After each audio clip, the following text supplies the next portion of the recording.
아마 여러분들도 읽어보셨으리라 생각을 하는데요. 그 파우스트라고 하는 작품 속에서 주인공이 되는 파우스트. 그 파우스트가 악마와 흥정을 해요. 악마가 찾아와서 하나의 조건을 제시를 하고 그리고 그 조건에 따르는 혜택을 이야기를 합니다. 그 악마의 이름도 나오는데 하도 길어가지고 저도 기억을 잘 못하겠어요. 악마가 와서 이렇게 제시를 합니다. 내가 요구하는 조건 하나를 딱 들어주면 24년 동안 세상에서 누릴 수 있는 온갖 부귀영화를 다 누릴 수 있도록 해주겠다. 눈이 번쩍 뜨이는 그런 조건 아닙니까? 제안 아닙니까? 파우스트가 호기심이 끌린 거예요. 그러면 내게서 바라는 게 뭐요? 조건이라는 게 뭐요? 라고 물어요. 그랬더니 악마가 다른 것이 아니고 네가 죽고 나면 네 영혼을 내가 가지고 가는 거다. 어떠냐라고 질문을 해. 여러분 어떻습니까? 여러분이 만약에 파우스트였다고 한다면 그 흥정에 어떻게 반응을 했을 것 같습니까? 일단 노하겠죠. 아무래도 분위기상 세상이 누릴 수 있는 온갖 부귀영화를 다 누리겠다고 24년 동안, 또 왜 하필이면 24년이냐? 파우스트가 앞으로 살아야 할 연도가 그 횟수가 24년. 그러니까 만약에 50살이면 74살이 죽는 거예요. 그러니까 네가 살 동안에 온갖 부귀영화를 다 누리게 해주겠다. 여러분 노했는데 진짜일까요? 아니 세상 부귀영화가 다 아니고 집 한 채 사준다 해도 아마 얼른 그렇게 하겠다고 계약을 맺읍시다 아마 이러지 않았을까요? 24년 동안 온갖 누릴 수 있는 부귀영화 다 주겠다. 근데 파우스트가 딱 생각한 거예요. 아니 내 영혼 데리고 가는 거 이거 나 24년 부귀영화 누릴 때 내 영혼 가지고 가겠다는 것도 아니고 죽고 나면 다 끝나는 거 아니냐. 죽고 난 뒤에 내 영혼 가지고 가겠다는데 그게 뭐 망설일 이유가 있냐 판단을 한 거예요. 그리고 즉각 그 흥정에 응하게 됩니다.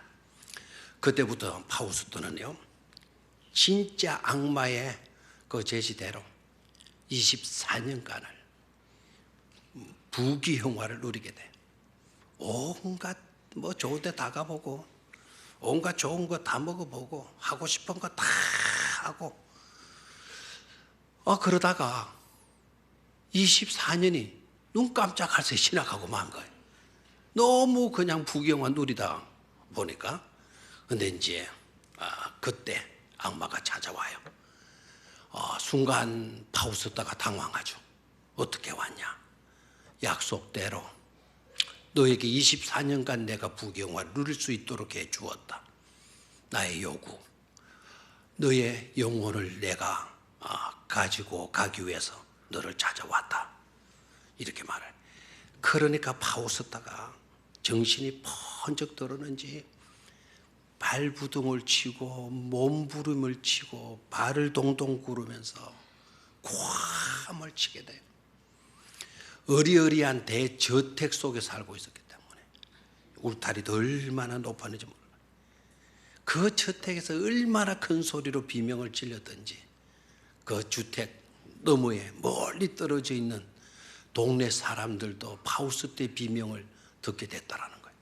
비명의 내용이 뭐냐면 나를 도와달라, 나를 살려달라, 나를 살려달라고 절규를 했다는 이야기에 참으로 안타까운 이야기죠. 파우스트가 이 생에 삶이 전부인지를 알았던 거예요.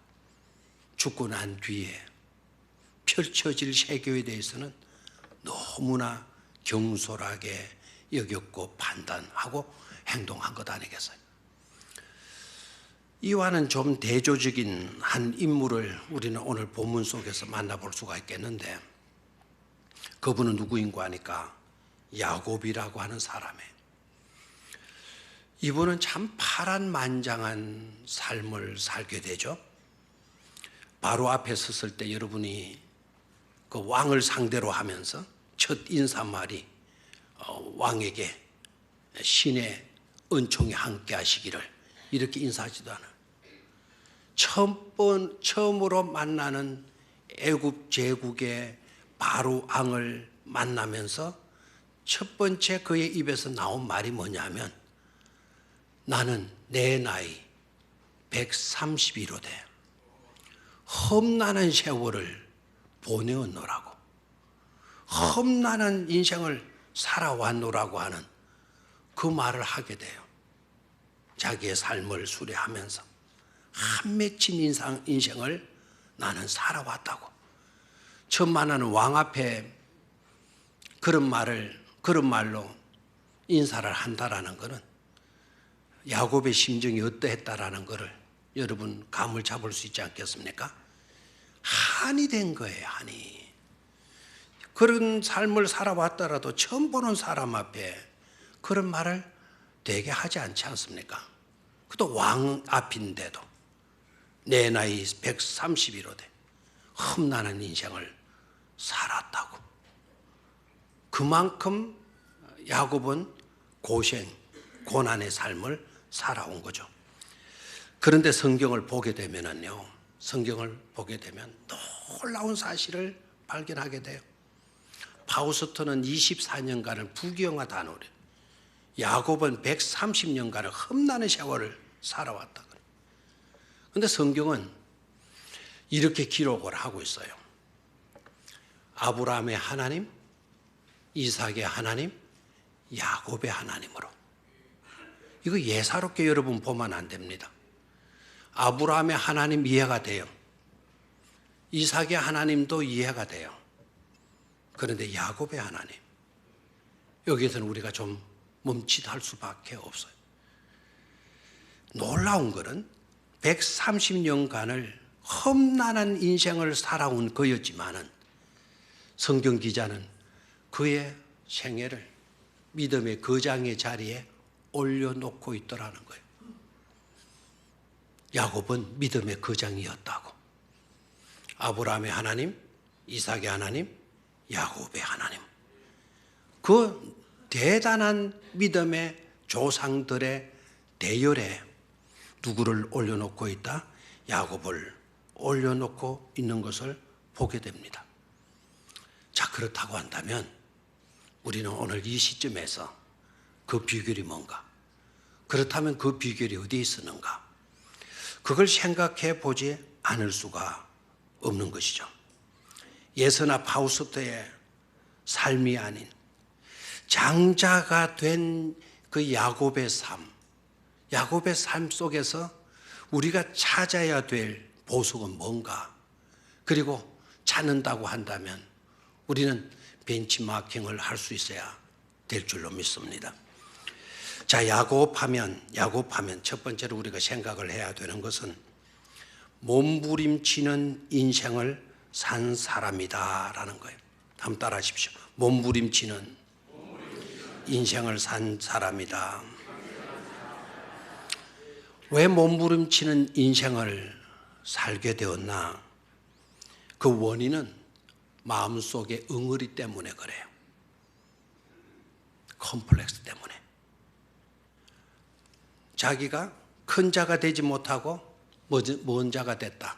작은 자가 됐다. 단 몇 분 사이로. 여러분, 어떤 시험을 쳤는데 합격점이 60점입니다. 60점 이상만 되면 합격을 하는데, 그런데 떨어졌는데 0점으로 떨어진 사람이 억울하겠어요? 59점으로 떨어진 사람이 억울하겠어요? 0점으로 떨어지는 억울하겠어요? 이는 억울할 것도 없어요. 이거는 아슬아슬하게 떨어진 사람. 1점만 더 땄으면 뭐 그냥 합격할 수 있었을 건데 그 1점 때문에 내가 떨어졌다고 인생이 막 달라진 거죠. 1점 때문에 학사모를 쓰고 대학 정문을 왔다 갔다 할 수가 있는데, 그런데 1점이 모자라 가지고 지게나 지고 농사 일이 나쁜 게 아닙니다. 농사나 짓는 그런 인생이 되었다. 참으로 억울할 거예요. 아예 2년 있다가 야곱이 태어났으면 덜 억울할 거예요. 한 태중 안에 있다가 단 몇 분 차이로 자기는 뭐가 됐죠? 자남이 돼. 작은 자가 되어져 버리고 말아요. 거기에 대한 열등의식이 있었던 거죠. 그런데 보게 되면은요, 태어나서 결정되어진 문제가 아니고 이미 리브가, 그의 어머니가 리브가이잖아요. 리브가의 태중에 있을 때부터 세력 다툼, 자리 다툼 아주 심하게 하게 되죠. 리브가가 결혼을 했지만 바로 자식을 낳지를 못했어요. 20년 만에 임신이 돼. 몇 년 만에? 20년 만에. 얼마나 어렵게 임신이 된 겁니까? 그런데 20년 만에 임신이 되어졌지만 참 감사하게도 쌍둥이를 임신하게 된 거예요. 얼마나 좋겠어요. 그런데 배가 점점 불러가면서 리브가가 고통을 당하는 거예요. 왜냐하면 자기 태 안에서 난리가 나거든요. 난리가 나면 하도 어린 아이가 발질한다 그러잖아요. 엄마 배를 톡톡 찬다 그러잖아요. 그 정도가 아니고 안에 완전히 그냥 쿠데타가 일어나는 거예요. 쿠데타가 태극기 막 일어나고 촛불 일어나면 막 그냥 안에 막 쿠데타가 일어나요. 이게 너무너무 힘드니까 하나님께 기도를 하는 거예요. 하나님, 도무지 이런 일이 왜 나에게 일어나는 겁니까? 왜 이런 일이 나에게 있는 것입니까? 하나님께 그렇게 기도해요. Why is this happening to me? 왜 나에게 이런 일이 자꾸 일어나고 있는 겁니까? 그랬더니 하나님께서 딱 응답을 하셔요. 네 태중에 쌍둥이가 들어있어서 그렇다라고 말하지 않고 두 민족이 들어앉았다는 거예요. 두 민족이. 그러니까 여러분, 이 리브가는 열국의 어미 사라의 며느리잖아요. 그래 열국의 어머니의 혈통을 그대로 이어받는 거예요. 네 태중에 두 민족이 들어있어서 서로 다투기 때문이다라고 말을 해요.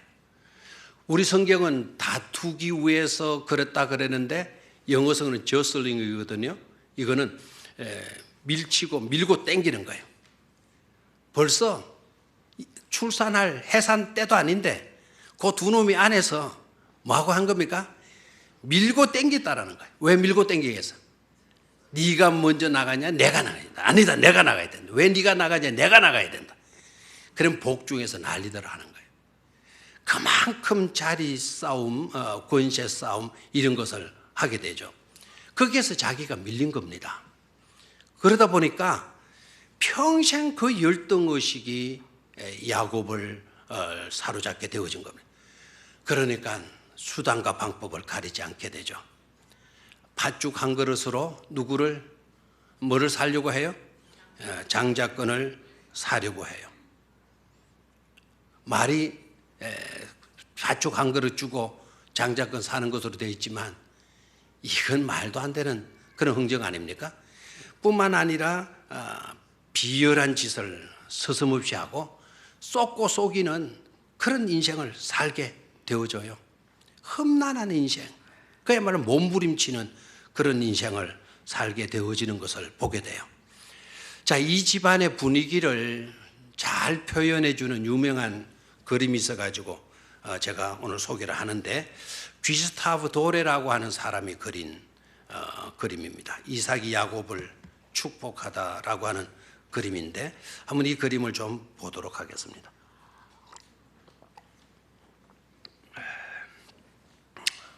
자, 그림, 저기는 판화로 된 그림이기 때문에 흑백으로 되죠. 화려한 그림은 아닌 것 같아요. 자, 몇 사람이 등장해 있습니까? 세 사람이 등장해 있고 두 사람은 남자이고 한 분은 여자로 그려져 있습니다. 집 안에서 이루어진 것으로 되어져 있죠. 자, 저기에 두 손을 내밀고 있는 수염이 하얗게 길어져 있는 할아버지를 만나게 되죠. 저분이 누구일까요? 저분이 바로 이삭이 되겠고, 거기에 무릎을 꿇고 있는 사람은 고개가 이제 얼굴도 보이지 않지만 고개를 푹 숙이고 머리를 내밀고 있죠. 저 사람은 누구일까요? 저 사람은 야곱입니다. 저 문간에 서 있는 저 여자는 누구일까요? 그러면 리브가입니다. 자, 저 그림은 화려한 그림이 아니에요. 그러나 저 속에는 성경의 의미를 담고 있는 귀한 메시지를 주고 있는 그런 그림이 유명한 판화입니다. 자, 이삭은 저토록 많이 늙어져 있다라는 거죠. 그리고 시력을 이미 잃었다라는 거예요. 자식의 머리가 어디 있는지를 몰라가지고 그냥 손만 떡 내밀어요. 더듬어라도 봐가지고 이렇게 해야 되는데 그건 우리의 상상이고, 화가는 이삭의 눈이 많이 어두웠다라는 것을 보여주기 위해서 그냥 팔을 허공에 내민 것처럼 내밀고 있어요. 저만큼 이삭은 지금 뭐 하고 있어요? 이삭은 눈이 어두웠다. 그리고 저기에 엎드려졌고 고개를 쭉 내밀고 있는 저 야곱은 지금 속이고 있죠. 누구를? 아버지를 속이고 있죠. 누구로 속이고 있습니까? 예서로. 몇 분 차이로 장자가 된 예서인 양 자기가 행세를 하는 겁니다. 예서는 털이 많은 사람이라서 리브가가 염소 빨리 잡아가지고 네 손목하고 네 목에다가 둘러. 그래서 가발이 나오기 시작한 거예요. 알겠습니까? 목에다가 이제 목도리 비슷하게 털로 이렇게 하고 매끈매끈한 부분에 야곱은, 그러니까 예서는 막 이런 데도 털이 가슴에 막 털이 묵실묵실한 거겠죠. 그래서 목에도 두르고 팔목에도 구르고 팔도 두르고 위장을 한 거예요. 그리고 리브가는 저 바깥에서 있는데 왜 바깥의 시선이, 리브가의 시선이 축복하는 그 중요한 긴장감이 돌아야 될 순간인데 축복하는 그거를 보지 않고 바깥을 내다보고 있을까요? 저 동구박을 내다보고 있네요. 왜 저렇게 하고 있겠죠? 혹시 예서가 돌아오진 않을까? 사냥 나간 예서가 돌아올까 봐 망보고 있는 겁니다. 망보고. 자, 저 그림에서 여러분 뭘 느꼈습니까? 자, 이 집안이 과연 믿음의 신앙의 대족장의 가정이 맞느냐 이거예요. 정말 믿음의 복된 가정이고 있냐 이거예요. 저 그림에서 우리가 느낄 수 있는 건 저 집안이야말로 콩가루 집안이다 이거예요. 콩가루 집안. 여러분들의 가정보다도 더 형편없는 집안이다라는 거예요. 꼴이 말이 아닌 거예요. 자, 저 아버지, 시래기 저리는 손 쭉 내밀고 있는 저 아버지의 모습. 얼마나 아버지가 그랬다면 예서를 사랑해가지고 부른 거예요. 예서야, 너 사냥해 오너라. 그리고 네가 별미를 만들어라. 특별 음식을 좀 만들어 오너라. 스페셜 푸드를 만들어 오너라. 내가 그걸 먹고 진탕 너한테 뭐 해주리라. 축복해 주리라. 아이고, 아버지 꼴이 이게 뭡니까? 기껏 음식 한번 잘 먹고 축복해 주겠다고 하는 이삭의 영적인 상태, 이게 좀 의심스럽잖아요. 그리고 자, 동생이 팥죽 한 그릇으로 형 예서에게 그 장자권을 사는 그런 동생. 형이 사냥하다가 굶주린 상태로 왔다고 한다면 동생이 마땅히 형 배고프제? 오늘 좀 토끼라도 잡았나? 노릇 한 마리 못 잡았나? 아이고 그럼 더 배고프겠네. 때마침 나 파죽거리 났다. 형아 와서 한 그릇 묵구라. 이래야 될 것 아닙니까? 근데 그 배고프를 딱 이용해가지고 내놔. 요거 먹으려면 내놔. 뭘? 장자권. 내놔. 이런 집안에 이런 형제가 어디 있겠어요, 여러분? 정말 유치한 가정이에요. 콩가루 집안, 말도 안 되는 그런 콩가루 집안이잖아. 저 어머니 또 리브가 이 대단한 여성이에요. 여성인데 하는 꼬라지를 봐요, 꼬라지. 뭐나 보고 앉았나요, 지금? 망이나 보고 앉아서. 그 야곱과 공동 합작품 만들어가지고 공모를 해가지고 혹시나 예서가 돌아오면 얼른 접어야 되니까 정말 한심한 그와 같은 모습이 아닐 수가 없죠. 자, 야곱, 여러분 야곱을 대단한 어떤 인물로 그의 가정을 대단한 어떤 신앙적 가정으로 여기시지 말아라 이 말입니다. 이사야 선지자는 이것을 알고요. 이사야 41장 14절의 말씀을 보면 이와 같은 야곱의 모습을 보고 이것은 사람이 아니다. 이것은 버러지에 지나지 않는다. 그래서 이사야 41장 14절을 같이 한번 보도록 하겠어요. 시작. 버러지 같은 너 야곱아. 됐으면 저기까지만 하죠. 뭐라고 이야기를 해요? 버러지 같은 너 야곱아. 하는 짓거락들이 이건 믿음의 사람들의 모습이 아니다라는. 너 버러지 같은 야곱이다라는. 신약 성경에 그건 좀 이따 하죠. 자, 이 집안의 꼴을 보게 되면은 형편없어요. 대단한 어떤 믿음을 가진 가정이었기 때문에 그들이 축복의 반열에 선 것이 아니다라는 겁니다. 두 번째로 들어가서 두 번째 우리가 생각을 해야 될 것은 비교되는 인생이에요. 자, 그럼에도 불구하고 예서와 야곱의 삶, 두 형제의 삶을 한번 비교해 보도록 하겠습니다. 이것도 중요한데요. 야곱은 우리가 본 대로 그의 행위가 온전해요, 비열해요? 비열하죠. 그리고 그의 생애를 종합해서 보게 되면 이건 사기치는 인생을 살아. 철저하게 사기꾼이에요. 그의 이름대로 사기꾼, 발꿈치 잡는 사람, 그리고 등쳐먹고 사는 사람, 악바리. 그와 같은 이름을 가졌는데 이름대로 그가 그렇게 살아왔던 사람이에요. 그럼에도 불구하고 예서와 생애를 대조해서 보니까 아니 흙탕물 속에 흙탕물 인생을 산 것처럼 보이는데 그 속에 진주 한 알이 들어있는 것을 보게 돼요. 그 진주가 바로 뭔가 하니까 세상적인 물질의 가치보다도 영적인 가치를 훨씬 더 중요하게 여길 줄 아는 그런 사람이고 있더라라는 거예요. 영적인 것을 소중히 여기는 그런 사람이고 있더라는 거예요. 그리고 그것을 붙들기 위해서는 어떤 희생도 마다하지 않는 희생을 치룰 줄 아는 그런 헌신적 사람이고 있더라는 거예요. 자, 여러분, 형을 속여 먹고는 형이 속은 것을 알고는 딱 마음에 다짐을 하죠. 내 그냥 안 놔둔다. 이놈이고 아버지 살아있을 동안에 내가 참고 있겠지만 아버지 죽고 나면 내가 반드시 누구를 죽여버릴 거다. 야곱을 죽여버릴 거다. 막 혼자 투들투들 하는 거를 부엌에서 리브가가 딱 들어요. 자기로 비롯된 일로 인하여서 야곱이 잘못하면 예서한테 살해를 당하게 되었으니까 리브가가 보따리 하나 싸주고는 너 빨리 도망을 쳐라고 자기 친정 야곱으로 말하면 외갓집 외산촌 집으로 도망을 가게 돼요. 여러분 봐요.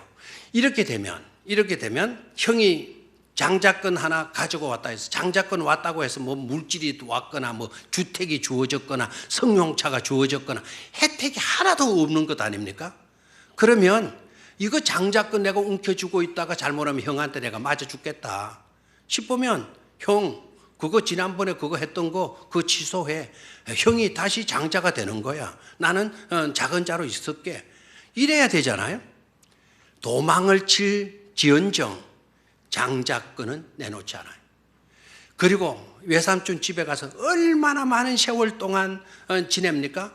절대로 나 장자권 포기하고 차라리 나 하목하고 형님과 함께 더불어서 살아갈 거야. 고향 내려가지 않아요. 거기에서 장가가고 그리고 자식 낳고 엄청난 재산을 모으고 그리고 돌아오는데 야복강을 건너고 천사와 씨름하고 그리고 야복강을 건너면서 예수와 상면하잖아요.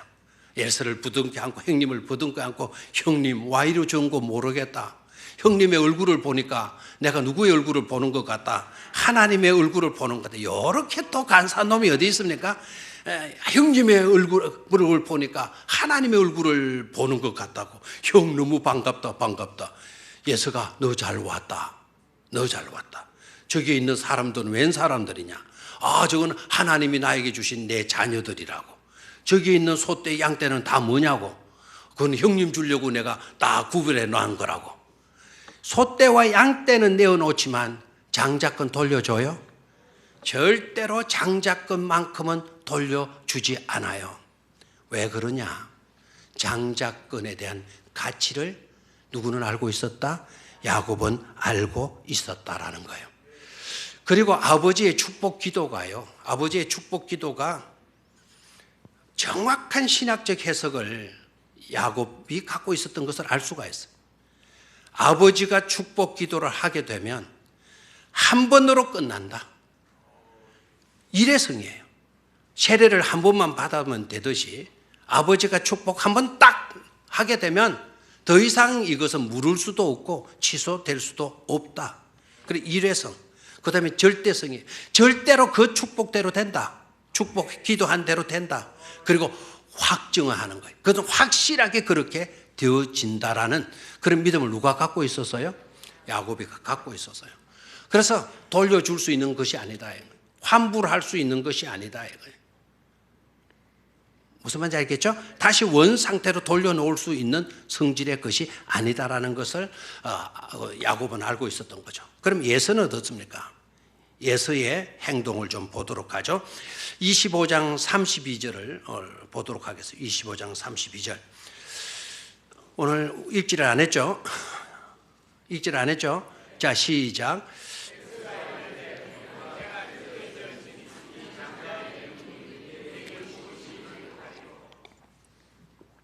자, 예서의 반응을 봐요.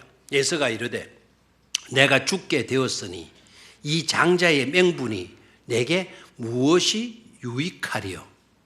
내가 배고파 죽겠는데 이까지 장자권 이게 무슨 내게 소용이 있냐? 이 마당에 필요한 건 밭죽한 그릇이다.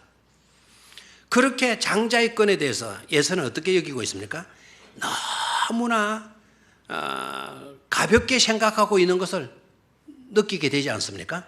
다시 한번 제가 읽어볼게요. 예서가 이르되 내가 죽게 되었으니 저를 봐요. 아니 예서가 지금 한 40일 금식기도 했습니까? 예서가 지금 어젯밤 밥 안 먹었습니까? 사냥하러 가는 놈이 아침에 밥도 안 먹고 나갔겠어요? 기껏 굶어봤자 한 끼 아니면 두 끼 굶은 건데 그거 굶었다고 내가 죽게 되었으니 죽기는 뭐가 죽어요? 그만큼 장자의 건에 대한 명분에 대한 가치를 그 예서는 모르고 있는 거예요. 너무 가볍게 생각, 이까짓 거 뭐라고 밭죽이 더 낫지. 이런 예서이고 있다라는 것입니다. 여기에서 우리가 좀 생각을 해봐야 될 거는요, 장자권이 뭐냐라는 거예요. 장자권이. 자, 장자권이 뭐냐라고 여러분에게 물으면 여러분들은 쉽게 이렇게 생각할 겁니다. 2배로 장자는 뭐를 받는다? 상속받는다. 오로지 그것만 생각하는 분들이 많더라고요. 2배로 장자에게는 상속이 돌아가는 건 맞아요. 그런데 장자권은 상속의 문제만 안 해요. 그 장자권에는 가족을 축복할 수 있는 축복권이 주어져요. 뭐가 주어져요? 축복권이 주어져요. 세 번째 중요한 거는 장자에게는 제사권이 있어요. 무슨 권이 있다? 제사를 집례할 수 있는 권한이 주어지게 되는 거예요. 그럼 오늘날로 말하면 장자는 예배권을 가지고 있는 거예요. 예배를 인도하고 예배를 드릴 수 있는 그런 자격이 누구에게 주어진다? 장자에게 주어진다라는 거예요. 아멘입니까? 근데 야곱은 이 세 가지 장자권에 대해서 하나도 생각을 안 해요. 지금 이름만 가지고 있는 장자권 무슨 소용이 있느냐라고 해서 팽개쳐 버리고 말죠. 여기서 우리가 좀 안타깝게 여겨야 될 것은 이런 질문을 좀 해봐야 돼요. 세상에서 가장 불행한 사람은 어떤 사람일까? 이 세상에서 가장 불행한 사람은 복을 받지 못한 사람 맞을까요? 안 맞을까요? 복을 받지 못한 사람, 불행한 사람이다. 아니다. 불행한 사람이죠. 그러나 그보다 더 큰 불행한 사람이 있어요. 그 사람이 누군 줄 알아요? 자기가 받은 복을 복인 줄도 모르고 사는 사람. 이런 사람은 더 불행한 사람. 복은 받았는데도 복인 줄 모르고 있으니까 감사도 하나님께 영광도 돌리지 못하고 있는 거예요. 예서가 그런 사람이에요. 더 불쌍한 사람. 장자가 되어졌음에도 불구하고 이걸 복인 줄로 생각 안 해요. 이까지 끝 장자의 명분. 내게 무슨 유익이냐. 차라리 팥죽 한 그릇이 낫지. 배고플 때는 떡 한 조각이 낫지. 고작 이런 가치관, 이런 생각밖에 하지를 못하는 예서이고 있더라는 거죠. 됐습니까? 자, 비교되는 인생을 봤어요. 야곱은 수많은 약점들, 잘못된 부정적인 요소가 있어요. 그럼에도 그 속에 흙탕물 속에 뭐가 있더라? 진주 한 알이 있더라. 그 진주 한 알은 바로 뭐였습니까? 장자권을 귀중하게 여기는, 가장 가치 있는 것으로 여기는 뭐를 가지고 있더라? 믿음을 가지고 있더라는 거예요. 자, 마지막 세 번째로는요, 은총 아래 있는 인생인데, 은총 아래 있는 인생을 생각하기 전에 또 하나의 그림을 좀 보도록 하겠습니다. 또 하나의 그림, 스톰스라고 하는 화가가 그린 그림인데, 스톰스라고 하는 화가가 그린 그림인데, 자, 저 그림을 봐요. 자, 저 그림을 보면 지팡이를 어깨에 걸치고 있는 사람이 누구겠어요? 야곱이겠어요? 예서이겠어요? 지팡이 예서입니다. 손을 내밀고 있는 앉아있는 사람 누구일까요? 야곱입니다. 자, 화가는 야곱의 무릎 위에 붉은 천을 두고 있습니다. 상징적인 의미를 갖고 있죠. 양을 잡아서 자기 몸을 덮었던 것도 상징을 하게 되고요. 자, 책상 위에는, 탁자 위에는 뭐가 놓여져 있어요? 꼭 우리 짜장면 먹다가 남은 그 국물같이 팥죽이 놓여 있고, 그 뒤에 뭐가 있죠? 개를 그려놨어요. 이는 화가의 관점이에요. 왜 개를 갖다 놨냐? 이거는 인간들 세계에서 이루어지는 게 아니라 정인으로 누가 있는 거예요? 개가 있는 거예요. 개가 형편없는 흥정을 하고 있다라는 것을 화가가 지금 이야기를 하는 거예요. 개를 딱 두고 개가 정인인 겁니다. 저 개가 또 마음에 들기도 하죠. 그 스페인의 유명한 화가는요, 저기 개가 있는 게 아니고 리브가가 딱 지켜봐요. 정인으로 누가 있어요? 리브가가 있어요. 그 리브가가 아까 문과 안에서 망보고 있고 그러잖아요. 자, 여러분, 저 그림에서 밤으로 취급했어요. 화가는 저런 흥정이 이루어지는 것은 낮의 세계에서 이루어지는 게 아니다는, 세상이 그만큼 어두워져 있었다는 거예요. 영적인 상태에서 어두워져 있는 그와 같은 상태라는 걸 암시를 하고요.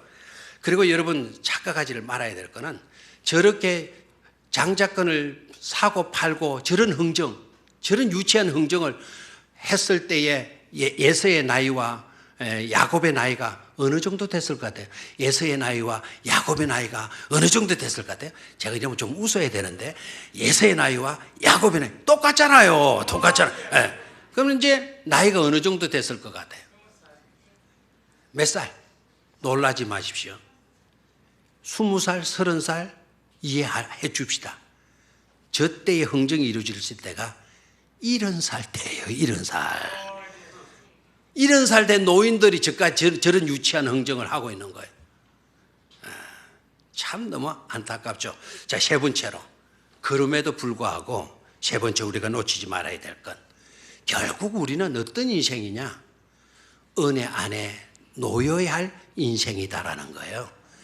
야곱이 그렇게 흠이 많은데도 불구하고 너무 비열한 사기꾼, 그런 악당들이나 할 수 있는, 무정한 사람들이 할 수 있는 그런 장사를 하고 뭐 흥정을 하고 하는 그런 인생이지만, 아까도 말씀을 드렸다시피 아브라함의 하나님, 이삭의 하나님, 야곱의 하나님, 믿음의 거장이 되어 이렇게 놓일 수 있었던 것은 야곱의 열정 때문도 아니다 이거예요. 야곱의 어떤 집념 때문도 아니다 이거예요. 오로지 하나님의 은혜 아래 그가 놓였기 때문이다라는 거죠. 여러분, 야곱이 철저하게 막 저런 흥정을 해가지고 파축거려가지고는 장자권 막 이렇게 샀기 때문에 여러분 장자가 되고 축복의 사람이 된 줄로 생각하면 여러분 안 되는 겁니다. 야곱은요, 그거 오히려 그렇게 해서 진탕 흠나는 인생을 살아왔노라고 하는 그런 수레를 그냥 그렇게 한 게 아닙니다. 바로 자기가 그런 짓들을 했기 때문에 흠난한 인생을 내가 산 것이라고 마지막 그 순간에 고백하고 있는 것이죠. 왜 그런 줄 아시죠? 야곱은 그런 짓을 안 해도, 저런 흥정을 안 해도 가만히 기다리고만 있었어도 큰 자가 될까요, 안 될까요? 되죠. 왜 돼요? 하나님이 태중에서부터 미리부터 그렇게 될 것이라고 그의 어머니가 되는 리브의 가에게 알려줬어요, 안 알려줬어요? 알려줬죠. 리브가나 야곱은, 리브가가 그렇게 막 망을 보고 막 염소 잡아라 해가지고 두르게 시키고 하는 거는 하나님이 너를 큰 자로 만드시는 거야. 그러면 기다려야 되는데, 하나님의 말씀을 이루어 드리기 위하여서 인간의 수단, 인간의 방법, 인간의 생각, 인간의 지혜 막 동원시키는 거예요. 그래서라도 하나님의 말씀을 이루어 드리려고 했다라는 거예요. 그게 잘못이었다라는 거예요. 제가 지난번에도 강서를 드렸지만 우리는 포의 인생을 살면 안 돼요. 위하여 하나님이 그렇게 말씀을 하셨으니 우리는 그렇게 그 말씀을 이루어지기 위해서 우리 이 짓도 해야 되고 저 짓도 해야 되고 양도 잡아야, 염소도 잡아야 되고 팥죽도 끓여야 되고, 그런 식으로 생각하면 안 된다 이 말입니다. 우리는 위하여의 인생이 아니고 우리를 통하여 하나님의 뜻이 펼쳐지게 되면 되는 거예요. 하나님이 큰 자가 작은 자를 섬기리라 말씀하셨으면 우리는 믿음으로 그렇게 통로로 쓰여지기를 바라고 우리가 기다리고 인내하게 되면 하나님의 일은 하나님께서 이루어 가시는 것 아니겠어요? 우리는 그것을 잊지 말아야 될 줄로 믿습니다. 말씀을 정리하겠습니다. 아무리 힘들고 어렵다 할지라도 세상적인 것에 가치를 두지 말고 영적인 것에 더 큰 가치를 두실 수 있기를 축원합니다. 상속에만 집착하지 말고 장자로서의 책임, 장자로서의 축복에 몰두하실 수 있게 되기를 축원합니다. 위하여의 삶이 아닌 하나님의 은혜 아래에서 하나님께서 우리를 나를 통하여서 이루고자 하시는 일에 쓰임받는 통로임을 명심하실 수 있기를 축원합니다. 하나님 아버지,